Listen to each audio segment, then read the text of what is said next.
Is it a real threat? Dr. Roger Schweinke, an expert acoustician. I think it's acoustician. Acoustician. Oh, I'm so embarrassed. It's okay. Yeah, you're an audio guy. It was just. Do you know a lot of half a million listeners? What's the big deal? Sorry for the spitting. Acoustician. Yes. Who appeared on the Discovery Channel's Mythbusters in 2004 to test the weapon. So this has already been on TV. Okay. Told Fox News there is no scientific evidence that proves such frequencies cause involuntarily defecation.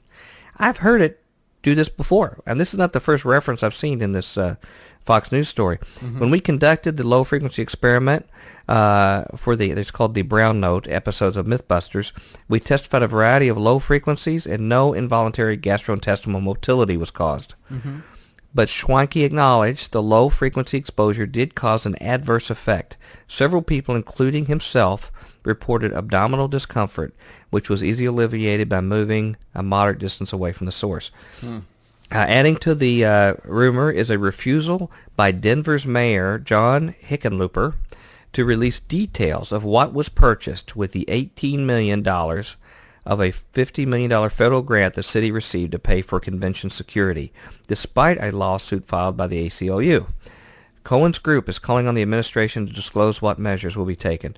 In a statement released to Fox News, city spokesman Sue Cobb said, commenting on specific security preparations is not helpful to ensuring their effectiveness. Also having them exposed, obviously. I can say, however, that all of our security-related purchases for the convention will comply with federal and city requirements. I am working closely with the Department of Justice to ensure that the $15 million federal security grant is spent on personnel and equipment in a manner required by the grant. Denver's police department wouldn't comment on the tactics that will be used during the convention, but a spokesman said that we do support and encourage people to express their views safely in a manner that respects the rights of others, along with laws and ordinances of our city. But Glenn Spagnuolo, why me this week? Spagnuolo, mm-hmm. Also with Recreate 68, isn't taking any chances. He said that he has no doubt that Brown Note exists and is preparing his group for confrontation. Whether it causes someone to defecate or not, I don't know, he said. But what I do know is that it causes a person to be disoriented and lose their equilibrium, resulting in a nauseous feeling in their stomach. More troubling to Spagnuolo is the active denial system, or ADS, a ray gun used to send high levels of microwave frequencies that cause a burning sensation to the skin. And that's exactly what you were talking about earlier, right. When they Same deployed weapon. that at the Republican National Yeah, it was already Convention. there. So, I mean, this is not a reach. I know this is a bizarre, outrageous story, but I read it simply because to tell you how crazy your own government is getting, and they're taking your tax dollars to do this stuff. Mm-hmm. And as far as the effect on the lower GI kind of stuff, that's been reported in a bunch of other places. Mm-hmm. It's just sadistic. He says it's been used as an indiscriminate weapon, the ADS, and that no long-term testing on what happens to the body when exposed to these kinds of microwave frequencies has existed. He believes that Raytheon, the company that manufactures the weapon, is planning to test a limited-range civilian version on protesters in Denver before proving its use in places like Iraq. So they're using it on us first, and then once it's safe, they're going to use it on terrorists. Yeah. Nice. Oh, we don't want to make sure we do anything too bad to terrorists. So, well, I mean, but our government, boy, it's so funny. If people only knew where I came from, the kind of, conservative, right-wing, regular, trust our government, go get them background, and really just starting to question these things in the last few years, shame on me. Mm-hmm. But these kind of experiments, all you have to do is do a little digging and read your history books. Find out our government has taken retarded people and done horrible, giving them syphilis and other kind of diseases. Well, not only that, like the Tuskegee experiments, they injected them with all sorts of crazy stuff. Yeah. Thousands and thousands of people. Right. It was terrible. Now we're fighting autism in kids that are getting these vaccines. Mm-hmm. And, they're finally admitting that. They're even admitting the craziest of stories about the fluoride in our water. Mm-hmm. Now government documents are finally coming out and admitting that it was a terrible mistake. The National Research Council, currently the fluoride in your water is about 6 parts per million. Okay. And the National Research Council last year came out and said that they can't qualify that even half of that number is safe. half that number. And has anybody done anything about it? Oh, But they look, they actively push that on us, though. yes. Yeah, You got a story for us? I do. This one is from Forbes. Listeners, by the way, I just want to say I apologize for the subject matter of that last story. The reason why I read it was that I think I explained it. Mm-hmm. I want you to understand how far things have gone in your government, Yeah. okay? And I don't know any other way to express it to you than the way I did. Fox News published that on We're there. not trying to be flippant or funny or anything. We're no, trying to let or people gross know or what's anything. going on. We're just trying to say, wake up, okay? This my story is from Forbes, and it's titled "South America Eyes a Common Currency." The location is Brasilia. That's what it says, which is Capital of Brazil. capital of Brazil, right there in the rainforests and whatnot. South America is thinking of creating a common currency and a central bank along the lines of those in the European Union's Eurozone, Brazilian President Luiz Inácio Lula da Silva said Monday. The idea... Man, I wish I'd had an easy name like that. There was 5 there. Yeah. 5 names there. Bet you they're not an acoustician. Now I can say it easy now. I don't know if that was right or not. Sorry. No, I think that was good. The idea is a logical next step following the signing last Friday of a treaty creating a union of South American states that aims to promote joint regional customs and defense policies, Lula said during his weekly radio broadcast. So basically, like, it sounds like what they're doing is trying to create one giant kingdom. Mm-hmm. Right. South America. One of the 10 kings. Mm-hmm. Many things still haven't been realized. We are now going to create a Bank of South America.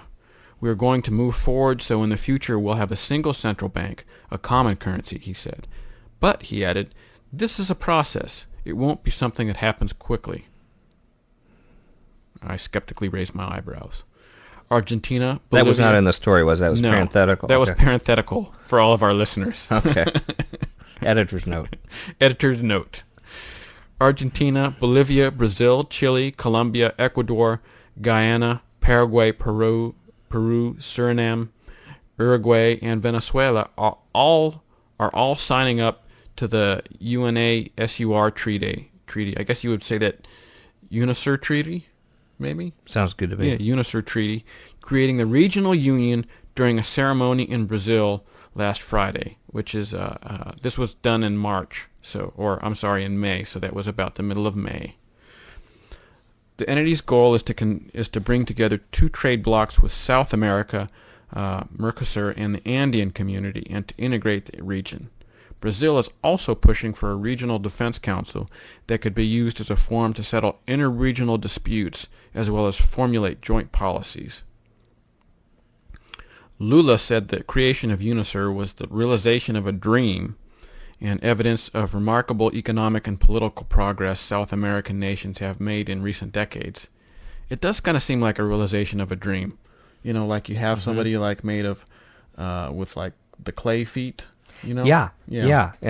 More like a vision than a dream, like Daniel's vision. Yeah, that's kind of where I was going with that. Right. Brazil, Latin America's biggest economy, has taken the lead in the new entity. But Colombia, the strongest U.S. ally in South America and a country often at odds with neighboring Venezuela and Ecuador, has decided not to join. Lula stated that nobody can think of this as a crisis in the nascent bloc, noting that several EU nations also opted out from aspects of European integration, such as adopting the euro. So there you have it. Wow. Sort of a mega kingdom. It's inevitable. The nations of the world are coming together. It is a trend that likely will not be turned back. We only have about 3 minutes, 2.5 minutes. You think you want something to cover right here? This one's from Reuters. The bigger bank failures may be on the rise. Okay. Future U.S. bank failures linked to the downturn in the real estate market may include institutions of greater size than in the recent past, Federal Deposit Insurance Corp. Chairman Sheila Bair said on Thursday. An increasing number of banks face high exposure to deteriorating conditions in commercial real estate and construction lending, Baer told a Senate Banking Committee hearing on the state of the banking industry. There is also the possibility that future failures could include institutions of greater size than we have seen in the recent past, Baer said. Uncertainties in today's economic environment continue to pose significant challenges for the banking industry, households, and bank regulators. So far this year, 4 small U.S. banks with deposits insured by the FDIC have failed, up from 3 in 2007. The agency last week boosted its list of troubled banks to 90, which is a combined $26 billion in assets. The FDIC is also focusing on banks' liquidity risk management and investments in structured credit products. The FDIC expects to issue guidance to the institutions we supervise on liquidity, risk, and issues relating to investments in structured credit products, Baer said.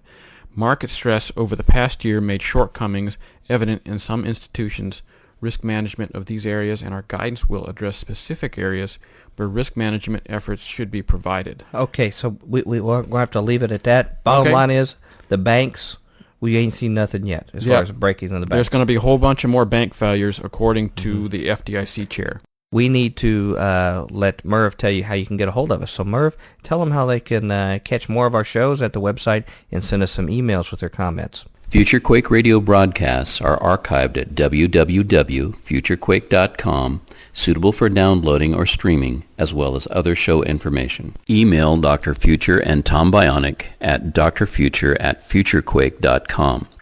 That's drfuture at futurequake.com. Tell us your name, city, and radio station or internet, and if we can use your name on air. Comments on the show's topics or guests, or suggestions for future show topics or guests are most welcome. Dr. Future and Tom will discuss selected emails each week during the radio broadcast. Okay, thank you, Merv. Just a quick word, everybody. If you strongly disagree with anything we talk about here, opinions during our news review, our guest, or whatever, send us your comments. Just try not to make it personal attacks, make it content-based, and we will treat it respectfully, and we will try to respectfully express your opinion, and we look forward to it. We're all brothers in the Lord. That's right. We're trying to find the truth, and we're not a repository of it. We just want to provide food for thought, something different, different perspective to look at, and we'll lift each other up. Iron will sharpen iron. There you go. We got to go. All right, let's go. And we look forward to seeing you next week for another great guest and another show of Future Quake. Until then, we hope your future is very bright. Have a good day. Shalom. Join us next time as we dare to experience another aftershock of a future quake.